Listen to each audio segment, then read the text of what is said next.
आज हम एक ऐसी कहानी सुनने वाले हैं जो समाज के बनाए हुए हर नियम, हर दायरे को चुनौती देती है।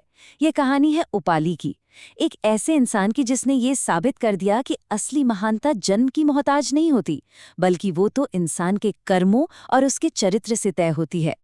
और ये जो बात है ना, यही इस पूरी कहानी की जान है। बुद्ध की वो क्रांतिकारी सोच जिसने उस दौर के समाज की जड़ें हिला दी थीं।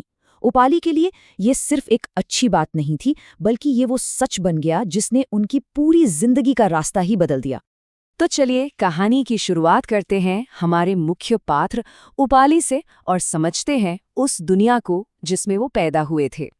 एक ऐसी दुनिया जहां आपका जन्म ही आपकी किस्मत लिख देता था। सोचिए, प्राचीन भारत की वो कठोर जाति व्यवस्था। उपाली का जन्म समाज के सबसे निचले पायदान पर हुआ, पर उन्होंने कभी भी अपने जन्म को अपनी पहचान नहीं बनने दिया। उनका काम सिर्फ काम नहीं था, एक साधना थी। पूरी लगन, पूरी ईमानदारी और गजब का अनुशासन। उनके हाथ में कमाल की सफाई थी और मन में अटूट ध्यान। और ये बात तो कमाल की है, बुद्ध की पारखी नजर ने वो देख लिया जो कोई और नहीं देख पाया। उन्होंने देखा कि उपाली का काम ही अपने आप में एक गहरा ध्यान था। जब उपाली झुकते तो वो ध्यान का पहला चरण होता, जब वो शरीर सीधा करते तो वो दूसरा चरण। उनकी हर एक सांस जो अंदर जाती और बाहर आती, वो ध्यान का तीसरा और चौथा चरण थी। मतलब उपाली को पता भी नहीं था और वो अनजाने में ही ध्यान की गहरी अवस्था में थे। बुद्ध समझ गए थे कि ये इंसान आध्यात्मिक रूप से पूरी तरह तैयार है। अब कहानी में आता है एक बहुत बड़ा मोड़। एक ऐसा पल जब राजकुमारों ने दुनिया छोड़ने का फैसला किया और उपाली एक ऐसे चौराहे पर आ खड़े हुए जहां उन्हें अपनी जिंदगी का सबसे बड़ा फैसला लेना था। राजकुमारों ने अपने सालों पुराने नाई पर इतना भरोसा दिखाया कि अपने सारे कीमती जेवर, अपनी पूरी दौलत उपाली को सौंप दी। जरा सोचिए उपाली के बारे में। एक तरफ इतनी दौलत जो उनकी पूरी जिंदगी बदल सकती थी, और दूसरी तरफ उनकी अपनी ईमानदारी, अपनी ज़मीर। उनके अंदर एक जबरदस्त कश्मकश चल रही थी। और यही सवाल उपाली के मन में गूंज रहा था। ये वो पल था जब उनके अंदर की सोई हुई आध्यात्मिकता जाग उठी।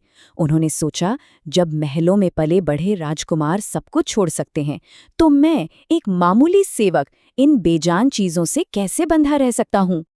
और यहीं पर उपाली का असली संघर्ष शुरू होता है। बाहर की दुनिया से नहीं, बल्कि अपने ही मन के अंदर।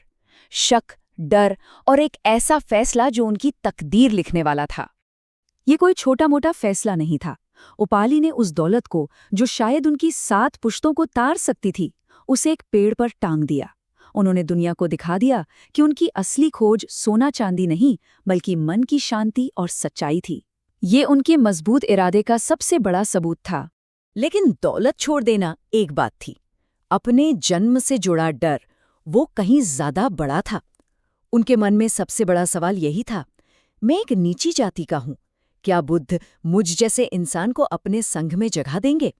ये वो डर था जो समाज ने उनके मन में बचपन से भर दिया था।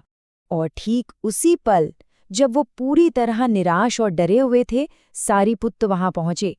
उनके शब्द उपाली के लिए उम्मीद की एक किरण की तरह थे। उन्होंने साफ साफ कहा, बुद्ध के रास्ते पर जन्म नहीं, कर्म देखे जाते हैं। अनुशासन और अच्छा आचरण ही सब कुछ है। इन शब्दों ने उपाली के सारे डर, सारे शक मिटा दिए। और अब आता है वो पल, वो ऐतिहासिक पल जिसने सदियों से चली आ रही सामाजिक व्यवस्था को सिर के बल खड़ा कर दिया। बुद्ध ने जो किया वो उस जमाने में कोई सोच भी नहीं सकता था। उन्होंने उपाली की भीतरी तैयारी को पहचान लिया और उन्हें तुरंत दीक्षा दे दी, और उन ऊंची जाति के राजकुमारों को उन्हें इंतजार करने को कहा।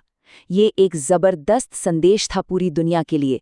मेरे संघ में पद या जन्म नहीं, सिर्फ और सिर्फ योग्यता की कीमत है। जरा देखिए इस फर्क को। एक तरफ राजघराने में पैदा हुए राजकुमार जिन्हें इंतजार करना पड़ा, और दूसरी तरफ एक साधारण नाई जिसे तुरंत सम्मान मिला। और तो और, जिन राजकुमारों की उपाली सेवा करते थे, अब वही राजकुमार उन्हें प्रणाम कर रहे थे, क्योंकि संघ में उपाली उनसे वरिष्ठ हो चुके थे। समाज का पूरा ढांचा ही पलट गया था। सोचिए उस पल उपाली पर क्या बीती होगी। जिंदगी भर का अपमान, शक, तिरस्कार, सब कुछ उन आंसुओं में धुल गया। वो आंसू सिर्फ आंसू नहीं थे, वो कृतज्ञता, हैरानी और एक ऐसी खुशी के थे जिसका उन्होंने कभी सपना भी नहीं देखा था। आखिरकार उन्हें उनके जन्म से नहीं, उनके किरदार से पहचाना गया था। लेकिन कहानी यहीं खत्म नहीं होती। उपाली की यात्रा तो अब एक नए और कहीं ज्यादा बड़े मुकाम पर पहुंचने वाली थी। एक ऐसी जिम्मेदारी जो किसी ने सोची भी नहीं थी। तो ये विनय क्या है? इसे ऐसे समझिए कि ये बौद्ध संघ का संविधान है।